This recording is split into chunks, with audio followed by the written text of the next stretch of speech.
Ciao amici, oggi vi parlo di un libro, Il fiume della luce, di Emanuele Giacomini, un fotografo. È un libro in formato A4, brossurato come vedete, che è praticamente un viaggio nell'India, quella spirituale, quella dell'anima, quella del culto dei morti.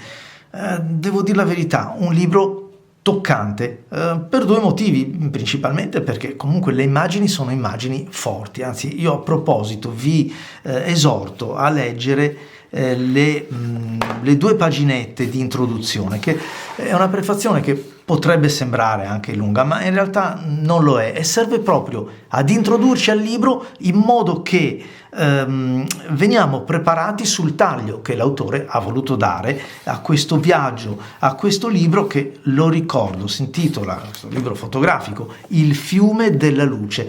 Una luce che ha poi molte valenze, e in quello che mi sentirete dire poi ognuno ci legge il proprio vissuto, lo riempie anche con i propri significati. Una luce che è quella dell'anima, della vita, una luce che è anche quella fotografica, perché di questo viviamo. Vi dicevo, ci prepara addolcendo un pochettino quello che è la crudezza di alcune immagini. La prima su tutte, veniamo per così dire proiettati all'inferno.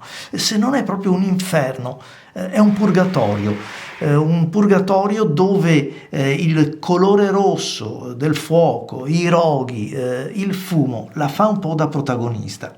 Mi è piaciuto molto trovare delle didascalie in calce alle immagini, perché valgono un po' le due scuole di pensiero, cioè mi concentro sull'immagine e poi vado nell'indice finale del libro dove trovo la didascalia, quindi non vengo distolto, ma essendo questo comunque un reportage, perché è un viaggio, trovo che sia più adatto invece viaggiare insieme, sapendo che cosa sto guardando. E allora, visto che parliamo comunque di immagini, perché di fotografie si tratta, io trovo che ci sia in alcune immagini raccolta un'atmosfera, anche fotograficamente parlando, davvero molto ben riuscita. Dei neri che sono neri dove servono, dei grigi, i colori, cioè quell'atmosfera che mi aspetto di trovare in un reportage. E poi le immagini, vi dicevo, del rituale di queste scene che Emanuele ha visto con i suoi occhi e che ricordano davvero, a mio modo di vedere, quel purgatorio, quel momento, quella transizione dove il corpo lascia la nostra terra e chi lo sa, cambia natura, diventa qualcos'altro.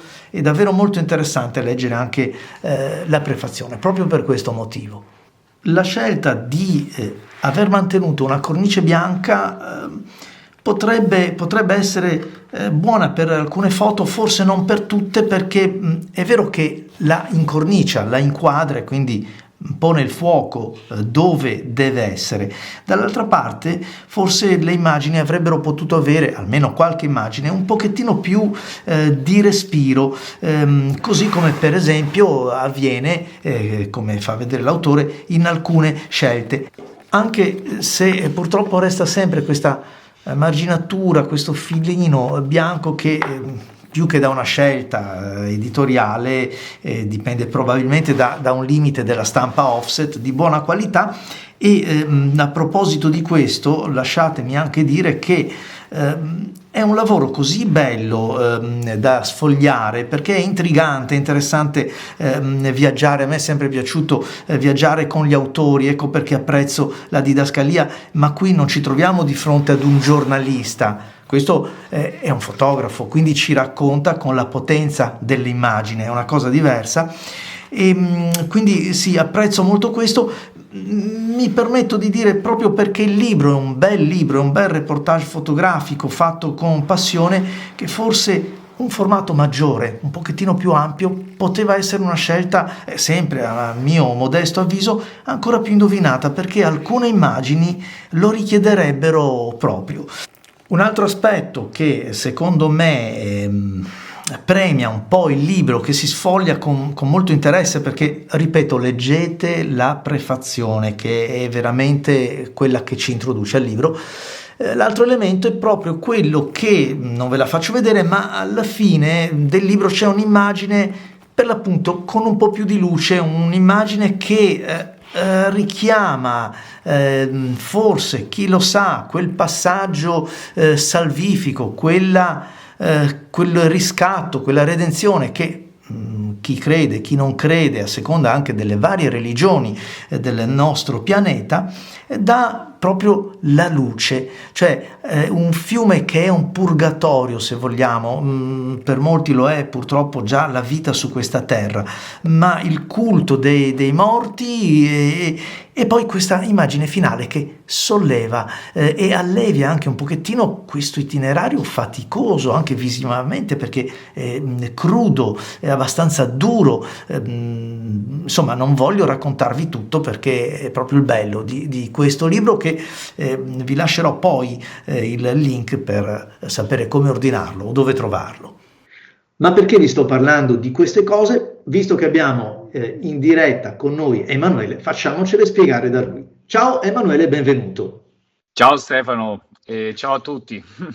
Ti faccio subito una domanda generica, ma per introdurre l'argomento. Come è nata l'idea di questo libro?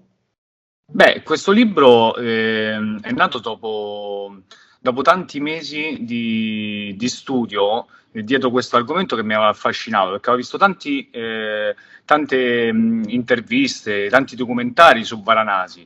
L'India in generale mi ha sempre affascinato per i suoi 1000 colori. Tutti i fotografi sono affascinati sicuramente dall'India, no? Però Varanasi in modo particolare mi aveva colpito perché è una città magica, è una città incredibile, la città più sacra per gli induisti, perché credono appunto che morire ed essere bruciati a Varanasi per poi gettare appunto le ceneri nel fiume Gange, in quella città blocchi il ciclo delle reincarnazioni, quindi si raggiunge direttamente la liberazione. Sì, questa pratica si può fare in tanti altri punti dell'India, ma a Varanasi si blocca proprio questo ciclo e si raggiunge la liberazione. Proprio per questo è una città soggetta proprio a una grandissima migrazione di persone da tutta quanta l'India, tanto che ci sono ben 300 cremazioni al giorno tutti i giorni. E quindi questo connubio di morte, ma anche di vita, perché il Gange è anche un fiume sacro, un fiume benedetto per gli induisti, tanto che l'induista deve almeno una volta nella vita fare il bagno nel fiume Gange. E questa convivenza strettissima tra vita e la morte mi aveva sempre affascinato, e quindi alla fine ho deciso di intraprendere questo viaggio per raccontare questa storia che parla di morte ma anche di vita. Ma di vita, sì, beh, il titolo stesso è Il fiume della luce, sebbene chi vedrà il libro, chi lo sfoglierà, nel fiume c'è proprio questo passaggio. In un certo senso hai già quasi anticipato la mia seconda domanda, e cioè se è nata prima così la fase progettuale, visiva, eccetera, oppure una spinta un pochettino più spirituale, perché nel libro è ben presente tanto nella prefazione quanto in quella poesia finale. Quindi qual è la molla iniziale? Più un tuo viaggio, una tua ricerca spirituale, perché suppongo che l'India non l'avessi vista prima di andare lì, oppure quello fotografico? Beh, sicuramente la spinta iniziale è stata quella fotografica, perché la mia forma di comunicazione è la fotografia, quindi cerco di raccontare storie che mi affascinano per portarle al collettivo. Sicuramente questa qui è una storia che già in passato è stata trattata tante altre volte in documentari, non è una novità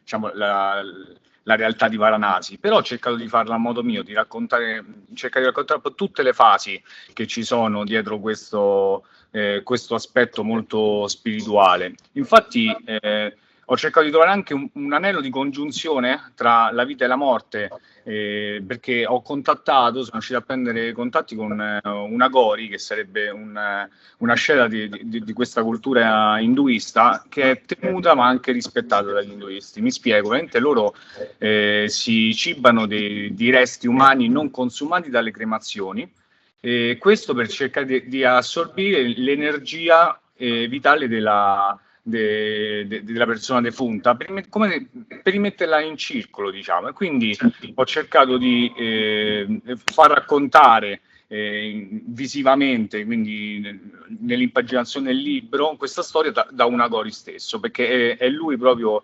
l'elemento di congiunzione tra la vita e la morte. Che in particolare stiamo parlando del personaggio che apre fotograficamente il tuo libro, vero? Un'immagine forte, d'impatto.